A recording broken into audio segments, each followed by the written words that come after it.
جناب محمد ایس مغل صاحب السلام علیکم. اہل سنت .net پر یاد فرمانے کا شکریہ. آپ کے 2 سوال موصول ہوئے، جواب حاضر.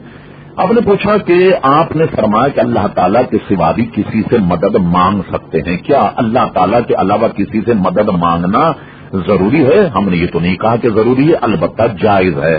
ہم نے صرف یہ کہا کہ اللہ تعالیٰ کے علاوہ بھی یہ نیت کر کے کہ کسی نبی سے، کسی رسول سے، کسی ولی سے یہ جان کر کہ اللہ تبارک و تعالیٰ کی دی ہوئی طاقت سے وہ ہماری اعانت اور مدد کرے گا، ایسی صورت میں ان سے مدد مانگنا جو ہے وہ جائز ہے.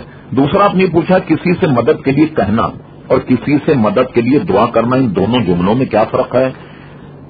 غالباً آپ یہ جاننا چاہتے ہوں گے. کسی سے مدد کے لیے کہنا کہ تم میری مدد کرو، ٹھیک ہے نا، یہ کہنا بھی جائز.